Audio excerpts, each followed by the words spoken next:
you pay your tax? Today on the program, we shall be talking about managing stress as an entrepreneur and, of course, finding balance and staying productive. How do you even stay productive with negativity on your mind, in your head? You'll just be snapping. All right, then, my guest is very much in the building with me this morning. And, of course, he's promised a swell time with you on the show this morning. You can connect with us on 0809 9120777. If you're not able to get through to us via telephone call, you can send a text or a message to our WhatsApp platform. Coach Atta is with me in the studio. He is the founder and CEO Digital Business School. Good morning to you, Coach Atta. Good morning to you. How are you today? I'm doing fantastic. Good to have you in the building. All right, then let's get down to business now. Can you tell us about yourself, what you do, Coach Atta? Who do you coach? What do you talk about? Yeah, so we started the Digital Business School because we saw the divide, the need to provide access to education, business education to young entrepreneurs in Lagos and as well as across Nigeria and Africa as a whole. Because we know that a business can only grow to how much the founder has grown, right? You cannot go beyond. A business cannot go beyond you, basically. And so the more you know, the more your mind evolves, the more you learn, then that gives you a bigger possibility of expanding your business. And so there's a difference between making hundreds of thousands to making millions, to making hundreds of millions, to making billions. It's not necessarily a function of working harder. It's a function of education. It's a function of the right mindset. And that is what basically we do. And we actually have a flagship program called the CEO's Growth Program. The CEO's Growth Program is basically like a mastermind, what we do to help CEOs break mental barriers towards generating more revenue for their business. All right, then, how long have you been running this business, this organization that is a Digital Business School? I mean, we've been around for the past 4 years. We've been doing a lot of stuff. We've done about 300 people. More than 300 people have passed through our programs, and they're doing fantastic stuff right now. I mean, most of those things are available on our social media. They are all we are very visible online. So we've been around for just about 4 years, and we'll be doing some fantastic work also with the LSCTF as well. And that's why we're actually here this morning. Why did you venture into this business school kind of business? I mean, naturally, it's more of a personal passion to me, because one of the things I love to help people. I love to see people prosper. I love to see people create wealth. I love to see people make money. But other than that, I believe you love to see yourself make money. Of course, we make money in the process of helping others make money. Helping others, right? Indirectly. Yeah. Of course, yeah, definitely. Definitely. I'm also a businessman, and as a businessman, one of the most important things in business is profits. So you must also make profit while still trying to stay true to your passions as well. And so we now realize that why I went into this is because of the fact that one of the tools for change in society is entrepreneurship. Capitalism is the best system in society. It's the best thing that's happened to humanity, right? And so, it's entrepreneurs that have the ability to change a society, right? Politicians can do their best, and religious people can do their best as well. But the people who actually create things that change society is business people. How do you mean? Yes, so take for example, I mean, we can mention some of the biggest names in entrepreneurship in our country, right?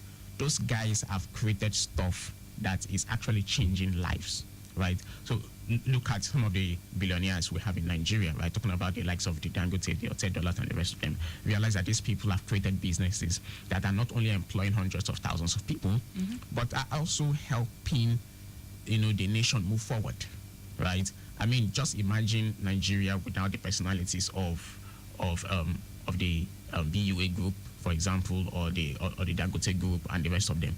Just take those people out of the equation and imagine Nigeria.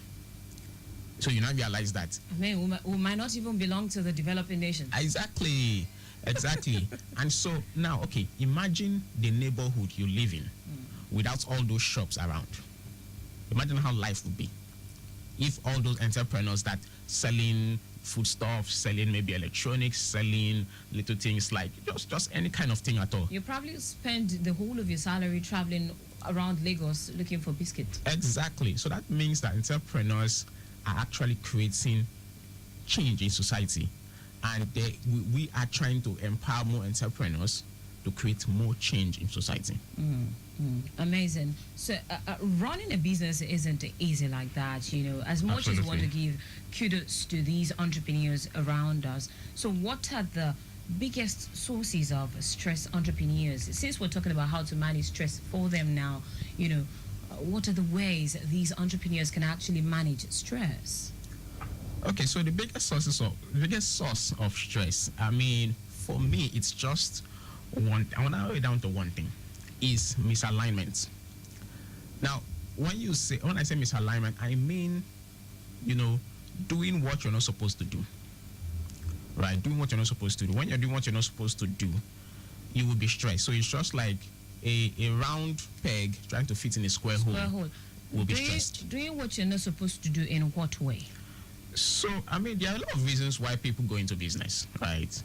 And most people would just say, let me just hustle, right? Let me just have food to eat. Let me just make money, right? I mean, while that is good and important because of, the state of the economy and all those kinds of things, you want to just hustle and do something, right? It's good, fantastic.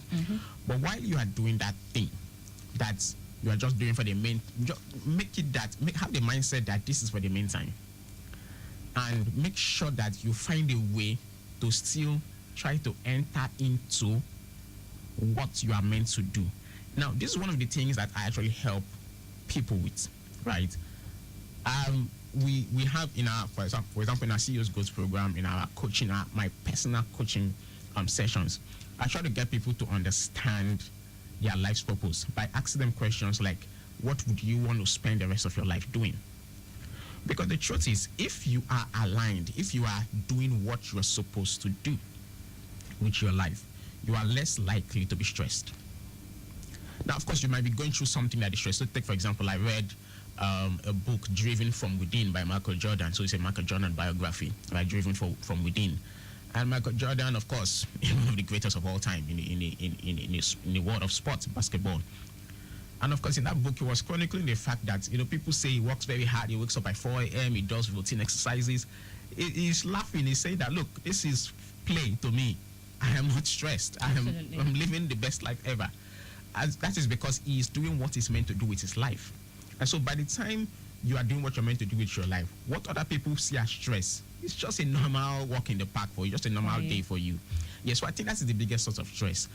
So you are trying to do a business that, you are not, it's not really aligned with who you are, right? The stress starts from within. The stress is not even external. The stress starts from within. And then, and then, of course, there will be external factors that would want to stress you out and push you out of the way, right? So it's misalignments. That is not the biggest source of stress. But how about those who believe they are wired for soft life? I mean, a number of these generation, this Gen Z generation believe, okay, they are wired for the soft life. Many people actually believe stress is just part of hustle. Do you think it can be avoided? I believe, so it can be, I will not say avoided, it can be it can be minimal, right? You can minimize the amount of stress that you go through, right? By actually, like I said, being aligned with who you are, with your purpose, with what you're trying to accomplish in life, with your long-term goals. So take, for example, if you are just, like I said, trying to make ends meet, you're just trying to do a business just because you want to, make ends meet, basically have food on your table and all those things like that. You will be more stressed than somebody who is in that same line of business, out of knowing the fact that they are meant to be in that line of business. And not even a function of money, because don't even get me started on where you will make the most money. There are people that are making money selling mundane things that you would never believe that kind of a thing can make money. When you say mundane things, I mean, you want to tell me more about this?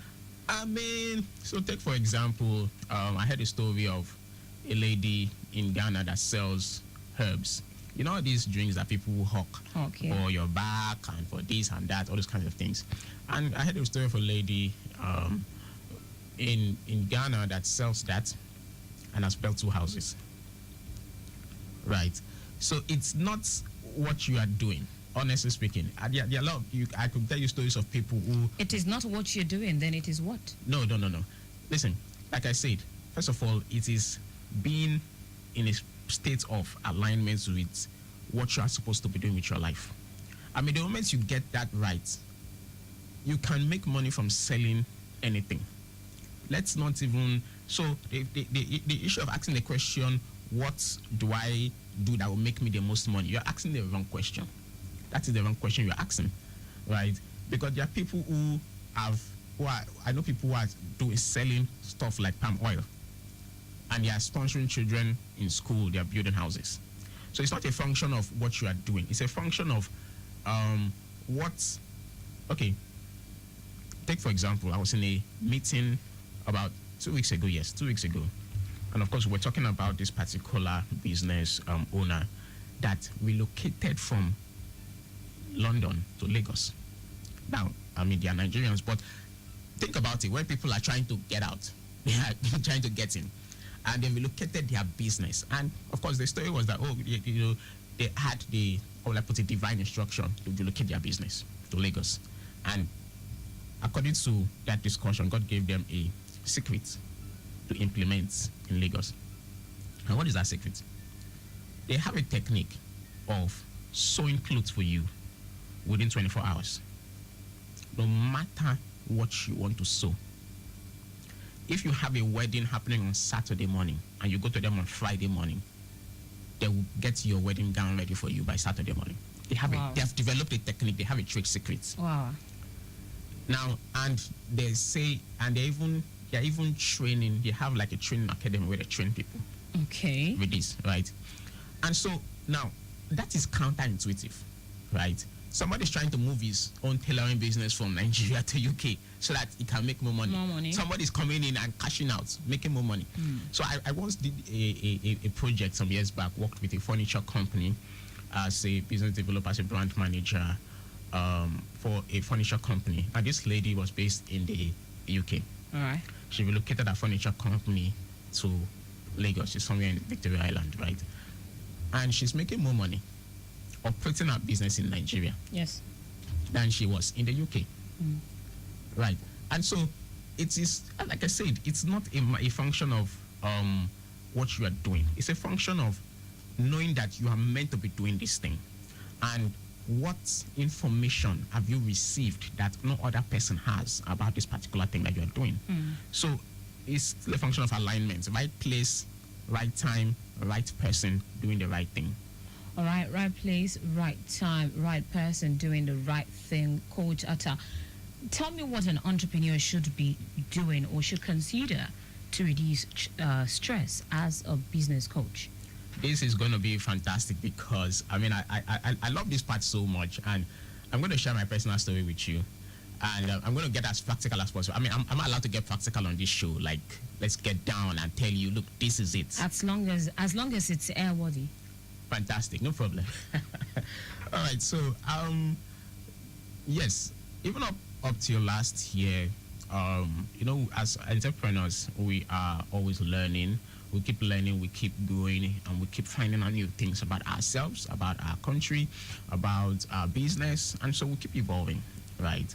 And so I was like in a state of constant hustle, right? I was in a state of constant hustle, thinking that it is working hard that is going to make me, blow, like they say, and I was doing like crazy routine, sleeping 3 hours a day. It was fine until at the end of the day, this was the end of last year, I ended up in the hospital. I almost spent my Christmas in the hospital. Throughout the Christmas period and even breaking into the new year of 2025, I was recovering, right, from illness. And that was accumulating from January because I I pushed myself so much. I thought, man, this year, let's get it. This year, 2024, let's hustle, let's push it. And coming into the new year, when I recovered from that, I had to reevaluate. I said, no, look, there are people that are not working as hard as me that are making way more money. So definitely there is something I don't know. There's a piece of information I don't have. So what am I missing? I had to reevaluate myself and say, you know what do I need to do? How do I reduce my stress? How do I and I entered into a state. I'm going to talk about that. I entered into a state of rest. Okay. I entered into a state of rest. Now, so and I'm going to explain that. Yes. But let's not get into let me explain that now. A state of rest, right? And that is one of the ways entrepreneurs can cope with stress. Now, a state of rest is not physical rest. Even though physical rest is part of it, right? But you see, there are people who go on vacations, who go on leave, and they are still stressed. Right? There are people that are chilling on the beach somewhere, sipping margarita, the ideal vacation experience. But yet, their mind has not left to work. They are still thinking about one customer, one contract, one deal that they have not signed. There's a particular email they need to send. There's this particular employee that has been. So this state of rest I'm talking about is not a physical thing, right? It is it's a psychological state. It's a mental state. It's also a spiritual state. So let me explain it from the spiritual state of things. It is a state of trust. Right. Of course, even Nigerians, we are spiritual people, so let's not even. So I'm not even going to go into the foundations of all that. But it's a state of trust, knowing that God is going to take care of you, irrespective. Right. You just have to have that. So it's a state where you enter and you're like, I'm going to be fine, irrespective. Right. If God doesn't need you to work in order to feed you and clothe you and house you and all that. He doesn't need you to work if God wants to do that. But you need to do it, right? But you need to just get into a place where you realize that you are being blessed, you are eating, you are living in a house, you are waking up not because of the hustle you are doing, it's because God provides. And so that is a state you need to enter into. If you have not entered into that state, you would always believe, you will always feel guilty when you're taking a break. As a business owner, most times whenever I need to sleep, I need to take a break, I'm like, man, I'm leaving all these things undone to sleep. How selfish is that? How I used to feel guilty about it. Like, why should I be resting when I have clients I need to speak to, I have coaching sessions I need to attend to, But I realized that, once I entered into the state of rest, I realized that, man, look, any client that wants, I'm not being like a desical about my clients, but any client that wants to cut our contract should cut our contract. Because I believe in my mind that God is going to take care of me. God is my father, I'm going to be fine. Right? So you need to enter into a state of rest. It's a mental state, it's a psychological state, it's a spiritual state. That is number one. But then, now let's not get into the practical stuff. Okay, another thing that I would also recommend is being spiritually grounded. It's very, very important that you have a spiritual routine, right? Irrespective of your religious background, but I'm talking from a perspective of a Christian. I believe we're spiritual enough in this part of the world. Exactly. Yes. Okay. Exactly. So having that routine, specific time, specific place, doing a specific thing with God, you're reading your Bible, praying, it is one of the key things that battles stress. Because that is in a place where you, first of all, enter that state of rest I was talking about before. Okay. And you also get, there's sometimes that if you respect that routine, if you keep that routine, if you honor that routine, most times that is where you're actually going to get strategies. You're going to get insights. You're going to get things that you need to do, right? That will put you ahead of others. So now, I study a lot of billionaires, both in Nigeria and outside, both living and dead. Most of these guys are spiritual people. They don't just wear it on their head. So take, for example, the late Steve Jobs. Before you see a big breakthrough in Apple, Steve Jobs will travel to India and spend like 3 months. When he comes back, give him 6 months, they will announce one big product. He will go to Japan and go and spend some time in this temple, just stay in quietness. When he comes back to California, he will just tell his engineers, this is what you need to do. Draw it like this, draw it like this, put this line like this. And before you know it, another fantastic product has come. So these guys are spiritual people, right? Because these things that change the world are not in the realm of your normal mental state. All right. I would have to cut in there. I have been speaking with Coach Attar, the founder and CEO Digital Business School. Today, we are discussing managing stress as an entrepreneur and, of course, finding balance and staying positive. The program is Accelerate Lagos here on Lagos Traffic Radio 96.1 FM. It's wet in some part of Lagos. I can confirm that to you looking at the screen in the studio. Part of Ikeja, it is drizzling in some part. It is pouring in some other part. Oh, Dimongoro is also experiencing downpour at this time. Latif Jakonde also, yes, it's a bit, still wet around Latif Jakonde, a bit dry, connecting Wemco.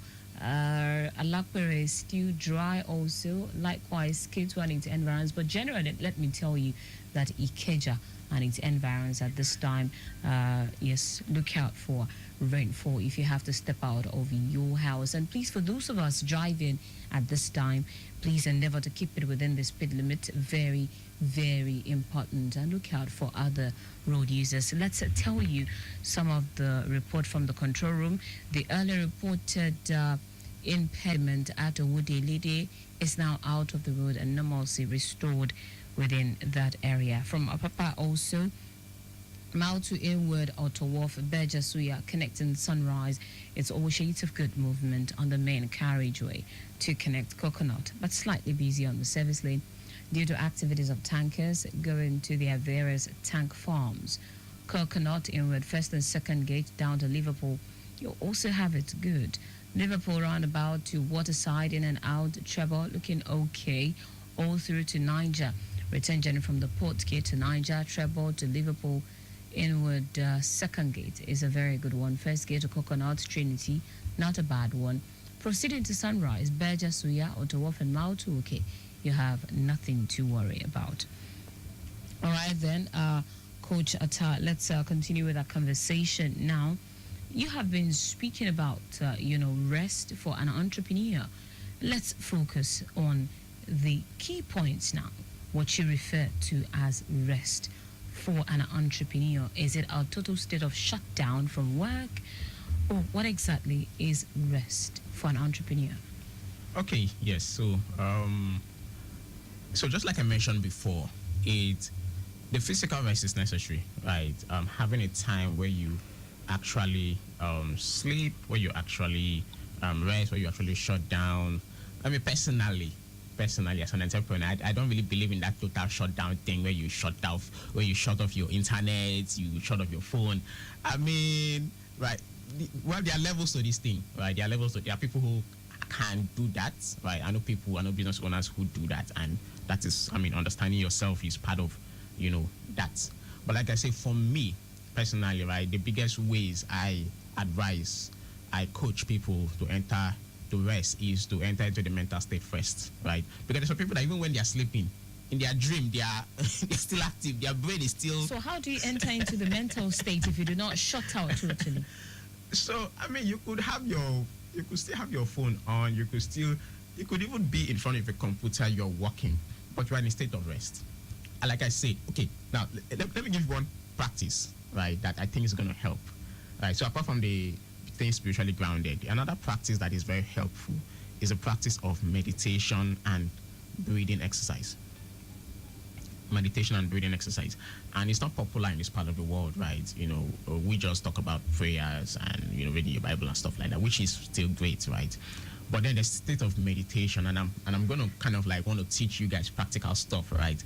How do you meditate, right? Let me give you an example. So I try to do it for like 15 to 20 minutes every day, even though I'm not as consistent as I would like to be, right? So it's a state where you just probably sit still. You try to calm yourself. You are probably playing some soothing music. There's some soothing music that go with meditation, and you just try to breathe in, you control your breath. There are different techniques of meditation, but that state of practicing your breath, practicing breathing exercise where you're just breathing in and out, you are being present in the moment. You are aware. You are here. You are breathing. You are feeling the air run through your nose, going through your lungs into your body, and you are feeling hot air coming out of your body, out of your nostrils. You are feeling your legs on the ground. You know that I am in this place, I'm in this time, right? That is another practice that can quickly enable you. You're looking at me like I'm giving some woo-woo lecture. This is what we do in our coaching programs, right? We teach you these things because these are things that the top 1% know, that most of us don't know. Most people don't know.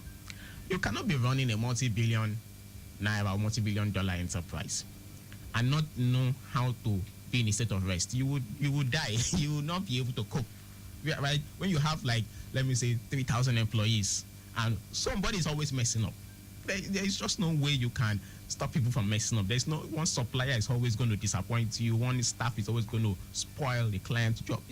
So, but you need to have these techniques, right? But let me now go into more practical stuff. I mean, we've been doing the woo-woo stuff enough.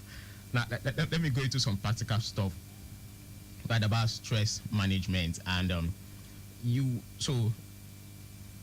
handle stress better if you have a healthy body. Okay. Yes.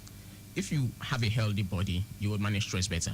Now, having a healthy body has to do with eating right? Exercise. Of course, we know that in Lagos, most part of Nigeria right now, gym memberships have gone up, right?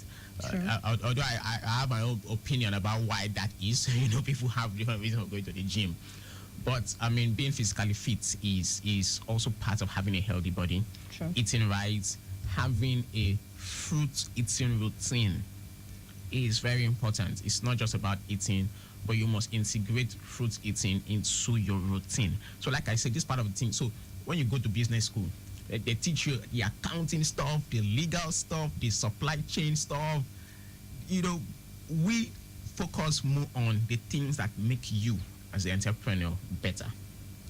Because no matter what you know about all those other complicated stuff, if you are not able to run the stuff, the business, all those other knowledge you have is a waste.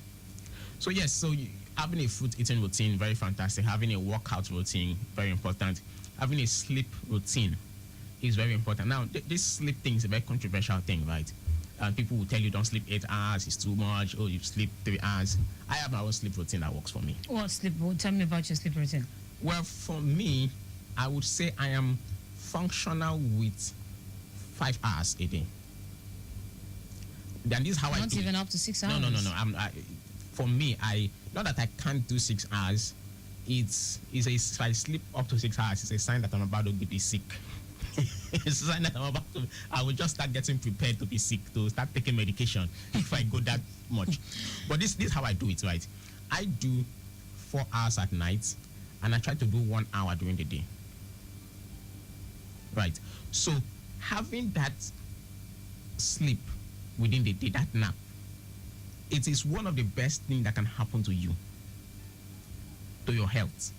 Having that break in the middle of the day, between, let me say, when you wake up and 6 p.m., smuggling in that 30 minutes of nap, 45 minutes of nap within your day somewhere, it is one of the best things that can happen to your health. Mm-hmm.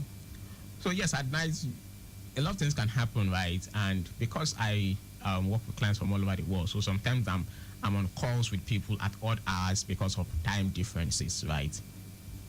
And so it could affect my sleep routine, right? Mm. But then I still try to do 4 hours at night. Then I try to do 1 hour within the day. Let's quickly touch on how rest and self-care can improve your productivity, can actually help you grow your business.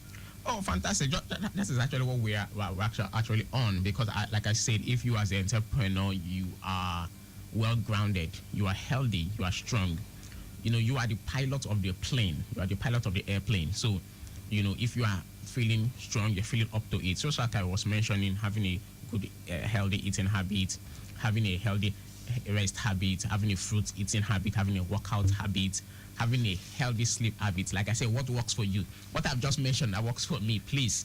This is for me. I've understood myself.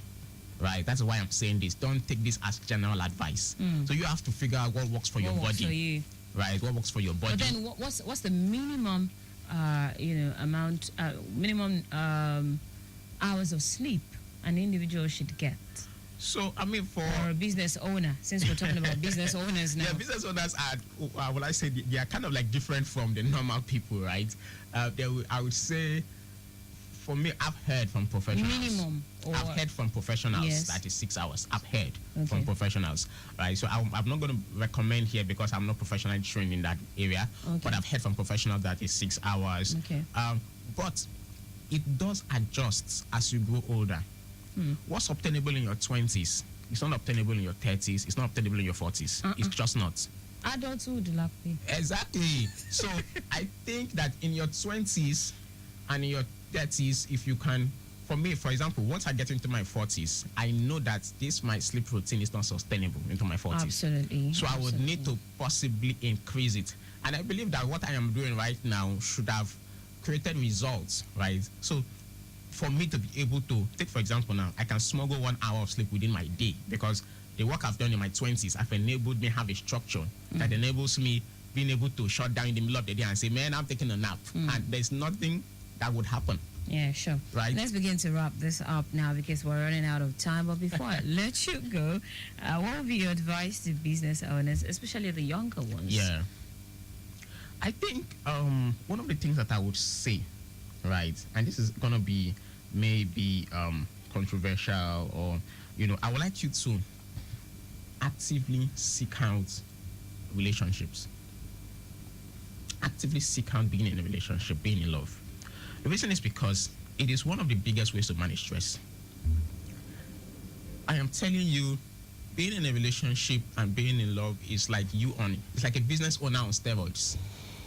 I mean, contrary to what you see online, that they'll say, no, you need to be single, you need to focus. I don't think that is true. That's not good advice. That's terrible advice. I think when you are in a good relationship with somebody, married or in a relationship, I think it puts you on steroids.